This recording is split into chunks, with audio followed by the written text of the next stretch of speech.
계속해서 강의를 진행하도록 하겠습니다. 그 5 장까지 설명을 했죠. 그러면 제6 장에서는 어 본격적으로 이제 현재 직지상권법이 어떻게 구조가 되어 있고 그 내용이 어떤 내용으로 구성되어 있는지를 살펴보는 그런 장이 되겠고, 이게 바로 이 책에 있어서 가장 많은 분량을 차지하는 부분이 되겠습니다. 그래서 보통 우리가 직지상권 법제를 공부하는 데 있어서 개별법을 중심으로 접근하고 있는 경우가 많죠. 그래서 보통 우리가 직제사건법을 공부를 하려고 책을 사면은 대부분 앞에는 뭐 기본적인 서론이 나와 있지만, 특허법, 뭐 디자인보호법, 뭐 실용신안법, 상표법, 저작권법, 이런 식으로 장마다 나눠져 있는데, 이 책의 특징은, 그리고 이 강의의 특징은 그렇게 장별로 가별법으로 우리가 법을 설명하는 것이 아니라 어 설명하는 것이 아니고 어 직제약권법 전체를 어 기준으로 해서 어 개별법을 거기에 어 밀어 넣는 식으로 설명을 하고 있습니다. 예컨대 지식재산법 개별법의 구조 제3조를 보면은, 여기 보면은 첫 번째 지식재산권법의 목적 해 가지고 그 안에 특허법, 상표법, 개별법들의 목적을 다 한 번에 보면서 비교를 하는 거죠. 공통점과 차이점을. 마찬가지로 뭐 어 보호 요건, 그러면은 특허법의 보호 요건이 있고, 상표법의 보호 요건이 있고, 디자인 보호법의 보호 요건이 있고, 저작권법의 보호 요건이 있는데, 이거를 한꺼번에 보자는 거죠. 그래서 공통점이 뭐고 차이점이 뭔지, 이런 방식의 접근이 우리가 지식재산권법을 이해하는 데 있어서 안녕하십니까? 상당히 어 지식재산권법을 좀 더 높은 곳에서 접근할 수 있는, 포괄적으로 접근하고 이해를 더 깊이 있게 할 수 있는 방식이라고 저는 보기 때문에 이런 방식을 택했습니다. 그다음에 과연 현재 그럼 직세관법의 구조는 이렇게 설계되어 있는데, 어 그러면은 새로운 우리가 창작물이 발생을 했을 때, 예컨대 컴퓨터 프로그램 같은 경우도 없었죠, 그전에는. 이러한 새로운 창작물이 발생했을 때 어떤 식으로 법을 만들어 가야 될 것인지에 대한 그런 내용들이 지식재산권법의 설계라는 측면이 되겠습니다. 그래서 여기서는 음 이 설계에서는 제가 두 가지를 다뤘는데요.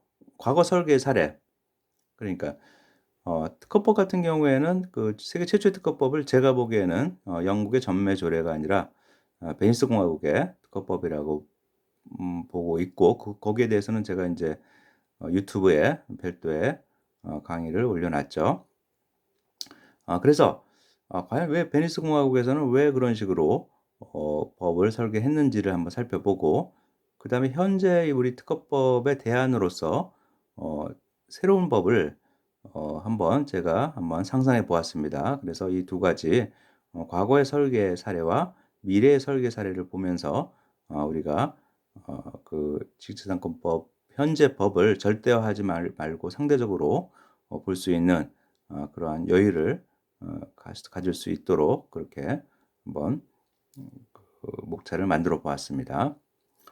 그리고 제6 장에 인제 주로 법을 설명한 것이라면은 제7 장은 어 법 법보다는 이 법의 체계하에서 움직이는 판례, 판례를 통해서 어떻게 어 그 현장에서 이 법을 해석하는지를 다루고자 합니다. 그래서 어 결국 크게 두 가지 국면이 되겠죠.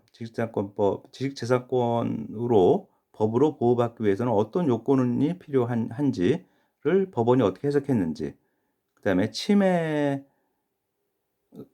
아닌지 여부를 판단하는 데 법원이 법을 어떻게 해석했는지, 이 보호와 침해의 법리를 중심으로 한번 살펴보는데, 여기서 이 책에서 이제 초점을 맞추고 있는 거는 과연 그러면은 그 비교의 방식이 보호와 침해의 법리가 과연 어 어떤 그 공통점을 가지고 있는지, 차이점이 뭔지, 이 부분에 대해서 설명을 하고 결론적으로 과연 직수상권법이라는 거의 본질이 무엇인지를 한번 결론을 맺고자 하는 그런 방식을 취하고 있습니다. 그래서 앞으로 강의를 제 지금 계획으로는 각 장의 각 절을 하나의 강의의 그 분량으로 해서 한번 진행을 해 볼까 합니다. 그래서 현재 계획으로는 각 절마다 강의 하나씩 해서 대략 20여 강으로 강의를 한번 진행을 할까 합니다. 그러면 일단 이번 강의는 제1장 용어의 탄생, 제1절 직재산권이란 무엇인가, 여기까지 강의를 한번 진행을 해보도록 하겠습니다. 먼저 우리가 그 용어에 대해서 왜 이렇게 관심을 갖느냐 하면은, 이 용어가 굉장히 중요하죠, 말이. 그래서 김춘수라는 유명한 시인이 이렇게 얘기를 했죠. 이름을 불러주었을 때 그래서 꽃이 지었다. 이거는 우리가 어떤 명칭이라든지 용어라든지 이게 상당히 큰 힘을 가지고 있다는 것을 아주 시적으로 아주 표현한 그런 얘기가 되겠고요. 그리고 저는 이제 이런 식으로 표현한 적이 있는데, 이 용어라는 것은 이해의 강을 건너는 나룻배다. 이렇게 제가 쓴 논문에서 한번 표현해 본 적이 있어요. 그래서 우리가 그 지식재산권 법을 이제 이해를 하려고 지금 그 강의를 하고 있는 거죠. 강의를 듣고 있기도 하고, 이런 그 이해를 하기 위해서는 용어라는 도구를 활용해서 적어가야 된다는 거죠. 그래서 내가 타고 있는 이 용어, 나룻배, 이 나룻배가 어떻게 생긴지를 알아야지, 그 배가 만약에 뭐 속도가 빠르다, 그럼 바깥에 있는 풍경도 뭐 속도에 따라 달라지겠죠. 그다음 이 배가 뭐 한강에 있다, 낙동강에 있다, 이렇게 어느 공간에 있는지에 따라서 또 달라지겠죠. 그래서 일단 우리가 뭐 그 여행을 하는데 지식재산권법이라는 그 새로운 세계로 진입하는 여행을 하는 데 있어서 우리가 가지고 있는 이 용어가 어떤 모습인지를 살펴보고 그 한계까지 우리가 안다면은 근본적으로 우리가 지식재산권법을 이해하는 데 큰 도움이 되리라고 생각합니다. 그래서 법적 현실을 정확히 이해하기 위해서는 우리가 사용하는 법률 용어라는 도구의 모습에 유의해야 된다고 저는 생각을 합니다. 그래서 먼저 그러면은 지식재산권의 용어를 살펴보기 이전에 앞서서 우리 법이 어떻게 정의하고 있는지를 한번 살펴보죠. 지식재산권법이란 무엇인가? 지식재산권의 정의. 근데 그 이전에 우리가 살펴봐야 될 거는 지식재산, 그리고 지식재산권이 뭐 어떻게 다르냐는 거죠. 그런데 우리가 이제 제2절에서 뭐 상수를 하겠지만, 프로퍼티라는 영미법에서는 이제 프로퍼티라는 용어를 사용합니다. 재산에 대해서. 그다음에 프로퍼티 라이트라는 용어가 있어요. 그 재산권. 그래서 우리가 엄밀하게 얘기하면은 프로퍼티, 재산은 물리적인 그 어떤 권리의 대상으로, 그리고 프로퍼티 라이트, 재산권은 그 물리적인 대상에 대한 법적 권리라고 이렇게 구분이 가능한 걸로 이렇게 보여지죠. 근데 서양에서는 프로퍼티라고 이렇게 얘기를 하면서 이 프로퍼티라는 개념 내에 보호의 대상도 지칭할 때가 있지만, 많은 경우에 그냥 권리까지 포함하는 개념으로 우리가 사용하는 경우가 많아요. 서구에서는, 영미법에서는. 그래서 프로퍼티나 프로퍼티 라이트를 구분을 안 하는 경우가 많습니다.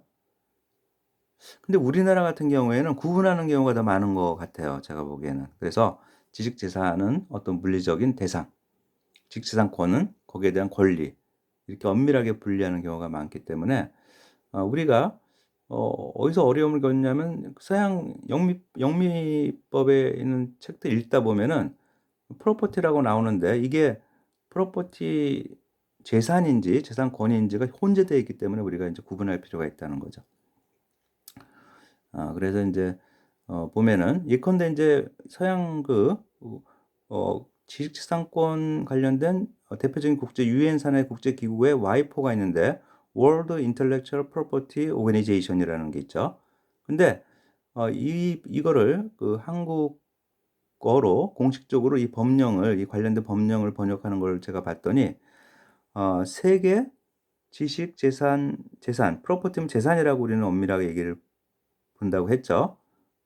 기구가 아니라 세계 지식재산권 기구로 이렇게 그 조약을 공식적으로 번역을 했더라고요. 그러니까 여기서 프로퍼티라는 걸 우리는 세계 지식재산권이라고 에 대응시킨 거를 알 수 있습니다. 그러면은 우리나라 그 지식산 기본법이 우리나라는 있습니다. 그래서 지식산에 대한 기본적인 법을 이제 만들어 놓고 거기에서 정의를 하고 있어요. 그래서 지식재산이란 인간의 창조적 활동 또는 경험 등에 의하여 창출되거나 발견된 것인데 유형이 아니라 눈에 보이지 않는 무형의 것이다. 그리고 재산적 가치가 실현될 수 있어야 된다. 이렇게 이제 정의를 하고 있고, 그다음에 지식재산권은 지식재산에 대한 권리 이렇게 구분을 해서 정의를 하고 있어요. 그래서 요 정의를 가만히 분석을 해보면은 우리 법에서는 지식재산이란 인간의 지적 활동의 결과물이죠. 그다음에 유형물이 아닌 무형물이죠. 그다음에 재산적 가치를 가지고 있는 거죠. 근데 가만히 생각해 보면은 구태여 법에서 재산적 가치가 실현될 수 있는 거라는 말을 필요했는지에 대해서는 의문이에요. 왜냐하면은 재산적 가치가 없다면은 우리가 뭐 거기에 대해서 신경 쓸 필요가 없겠죠. 그래서 법에서 그렇게 꼭 정의를 한 실익이 있는지 제가 보기에는 인간의 지적 활동의 결과물이다. 근데 유형이 아닌 무형이다. 이 두 가지로 충분히 지식재산 내지는 지식재산권에 대한 정의가 충분하다고 생각을 합니다. 그래서 제가 다른 나라에서는 어떻게 국제적으로는 이걸 표현하고 있는지를 한번 살펴봤어요. 그래서 그 국제국인 와이포 설립 협약을 보면은 이렇게 설명하고 있어요. 산업, 과학, 문해 및 예술 분야에서의 지적 활동에 기인하는 권리. 가만히 보면은 결국은 지적 활동의 결과물에 대한 법적 권리라고 이제 여기서 이제 프로퍼티라고 했지만 프로퍼티 라이츠라고 보고 있는 거죠. 권리라고. 그래서 우리 법보다 좀 더 간결하죠. 그러니까 뭐 재산적 가치가 있다 없다 이런 걸 빼버렸죠. 그다음에 이제 지재권에 대한 전문적인 협약은 아니지만 무역협정에 그 지재권에 대한 협정이 부속되어 있습니다. 현재 WTO 트립스라고 하는데 여기서는 인텔렉츄얼 프로퍼티를 정의를 하지 않고 저작권과 저작 인적권, 상표, 지적 표시, 산업 디자인, 특허, 집적회로, 배치 설계, 영업 비밀을 포함한다고 이렇게 동 개념에 속하는 개별 권리를 나열하는 방식을 취하고 있습니다. 이렇게 다양한 방식을 취하고 있는데 결론적으로 우리가 우리 법이나 국제법이나 총합해서 한마디로 인텔렉츄얼 프로퍼티, 지식재산권의 개념을 살펴본다면은 결국은 지적 활동의 결과물에 대한 법적 권리라고 요약할 수 있을 것 같습니다. 그래서 일단은 그 지식재산권에 대한